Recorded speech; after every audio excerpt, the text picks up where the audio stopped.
I was 18 years old when I got married. I belonged to a very conservative family, a Baloch family, where good daughters never say no to their parents.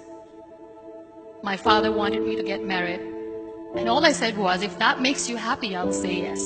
And of course, it was never a happy marriage. Just about after 2 years of getting married, about 9 years ago, I met a car accident. Somehow my husband fell asleep and the car fell in the ditch. He managed to jump out, saved himself. I'm happy for him. But I stayed inside the car and I sustained a lot of injuries. The list is a bit long. Radius ulna of my right arm were fractured. The wrist was fractured. Shoulder bone and collarbone were fractured. My whole rib cage got fractured. But that injury that changed me and my life completely was the spine injury. Many people came to rescue. They gave me CPR. They dragged me out of the car.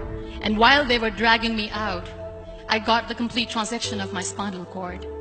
Those 2.5 months in the hospital were dreadful. I was at the verge of despair.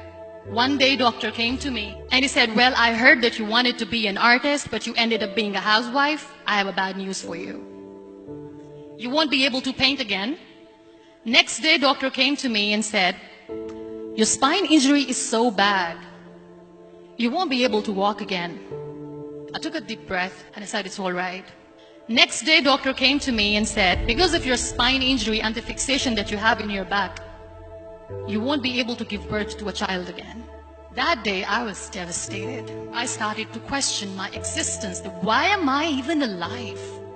So what kept me going was, one day I asked my brothers, I know I have a deformed hand, but I'm tired of looking at these white walls in the hospital and wearing these white scrubs. Bring me some colors, bring me some small canvas. I want to paint. So the very first painting I made was on my deathbed, where I painted for the very first time. What an amazing therapy it was. Without uttering a single word, I could paint my heart out. I could share my story.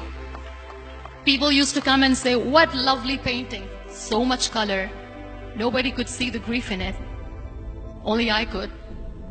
And that day I decided that I'm going to live life for myself.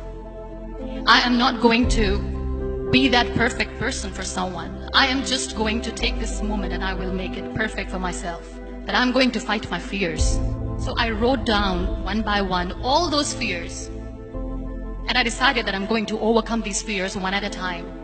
You know what was my biggest fear? Divorce. But the day I decided that this is nothing but my fear, I liberated myself by setting him free. And I made myself emotionally so strong that the day I got the news that he's getting married, I sent him a text that I'm so happy for you and I wish you all the best.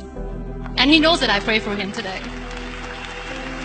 Number 2 was, I won't be able to be a mother again. And that was quite devastating for me. But then I realized there are so many children in the world, all they want is acceptance. So there is no point of crying, just go and adopt one. And that's what I did.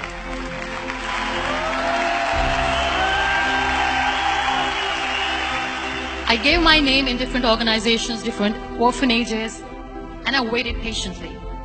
2 years later, I got this call from a very small city in Pakistan. I got a call and they said, are you Muniba Mazari? There is a baby boy and would you like to adopt? I could literally feel the labor pain. I said, yes, yes, I am going to adopt him. I am coming to take him home. And that day, I was 2 days old, and today he's 6. You know, when you end up being on the wheelchair, what's the most painful thing?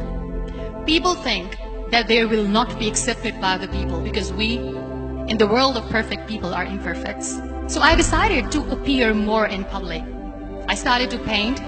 I have done a lot of modeling campaigns. I decided that I'm going to join the national TV of Pakistan as an anchor person. I became the National Goodwill Ambassador for UN Women Pakistan, and now I speak for the rights of women, children. I was featured in BBC 100 Women for 2015. I'm one of the Forbes 30 under 30 for 2016. So when you accept yourself the way you are, the world recognizes you. It all starts from within. We have this amazing fantasy about life. This is how things should work. This is my plan. It should go as per my plan. If that doesn't happen, we give up. I never wanted to be on the wheelchair. Never thought of being on the wheelchair. This life is a test and a trial, and tests are never supposed to be easy. So when you are expecting ease from life, and life gives you lemons, then you make the lemonade, and then do not blame life for that. It is okay to be scared. It is okay to cry. Everything is okay, but giving up should not be an option. They always say that failure is not an option. Failure should be an option, because when you fail, you get up, and then you fail, and then you get up, and that keeps you going. Embrace each and every breath that you are taking. Celebrate your life. Live it. Don't die before your death.